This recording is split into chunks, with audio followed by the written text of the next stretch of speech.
Hi, I'm Iris Matthews, a romance author.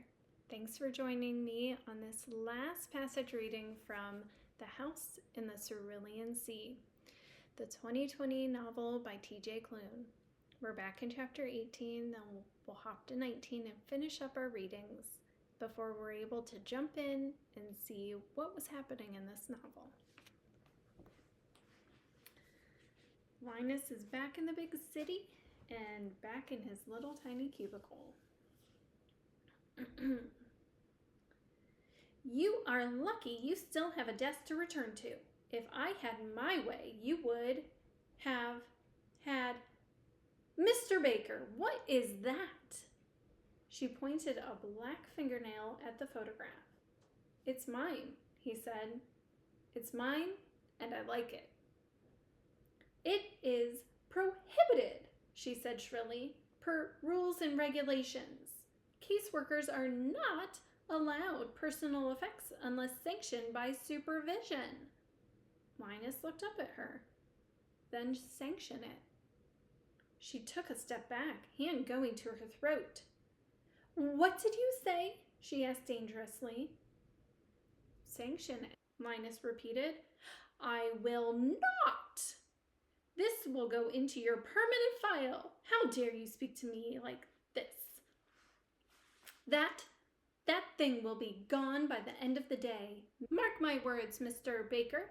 If it's not, I will see to it you don't have a job to return to. Linus said nothing. That didn't sit well with her. Do you understand me? Yes, he said through gritted teeth. Yes, what? Yes, Miss Jenkins. She sniffed again. That's better. Insolence will not be tolerated. I know you've been wherever for the last month, but the rules have not changed. You would do well to remember that. Of course, Miss Jenkins. Is there anything else I can help you with? Her words seemed to drip poison when she said, Yes, there is. You have been summoned by extremely upper management again tomorrow, 8 o'clock on the dot. Do not be late, or do and save me the trouble. She whirled around. What are you all staring at? Get back to work. The caseworkers began to type immediately. Miss Jenkins glared at Linus over her shoulder once more before stalking away. He stared down at the photograph.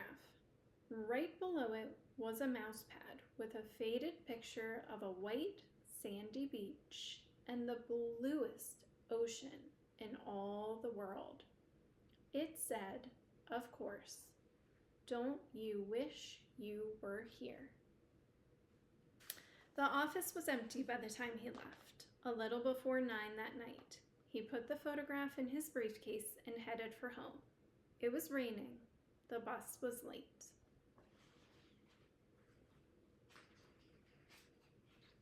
And chapter 19. 3 weeks later, nothing much had changed. Oh yes, he dreamed of the ocean, of an island with white sandy beaches. He dreamed of a garden and a corpse of trees that hid a little house. And of Arthur, of course, always Arthur. Of a quiet smile, the amused tilt of a head. Oh, how he dreamed. Every morning it was getting harder and harder to pull himself out of bed. It was always raining. The sky was always metal gray. He thought of the life he had. How he could have ever thought it'd be enough. His thoughts were all cerulean. Every day he went to work. He took time to touch the photograph on his desk, the photograph that no one dared say anything about. Miss Jenkins had even kept to herself, and though Linus received demerit after demerit, she didn't say a word. In fact, he was ignored. Linus was just fine with that. Miss Bubblegum turned and made her way through the rows of desks, hips swaying delightfully. Men stared after her. Some of the women did too. She ignored them all. Linus thought about crawling under his desk. He didn't, but it was close. "Mr. Baker," she said coolly, "there you are." "Hello," he said, hands in his lap so she wouldn't see them shaking. She frowned. "Have I ever told you my name?" He shook his head. "It's Doreen." "A pleasure, Doreen." She snapped her gum. "I almost believe you. I have something for you, Mr. Baker." "Do you?" She set the file down on his desk, sliding it over in front of him. "Just came down this morning." Linus stared down at it. Doreen leaned over, her lips near his ear. She smelled like cinnamon. She tapped a fingernail on his mousepad.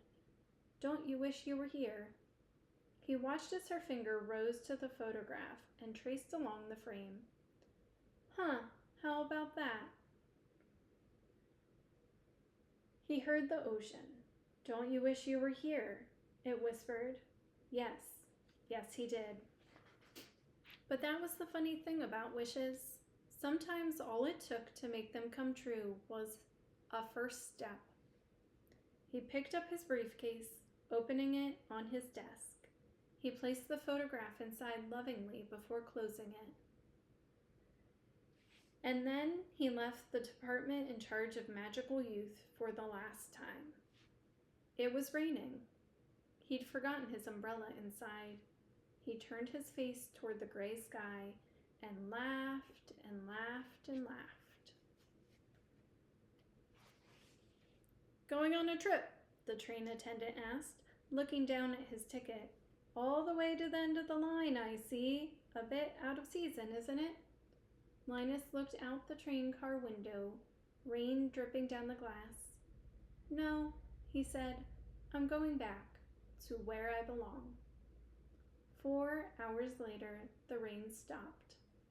An hour after that, he saw the first blue through the clouds. In 2 more hours, he thought he smelled salt in the air. Thank you for joining me as we read through passages from The House in the Cerulean Sea. We're going to dig in to see what TJ Klune did and just how he did it and how you can do it too. Thanks for joining me.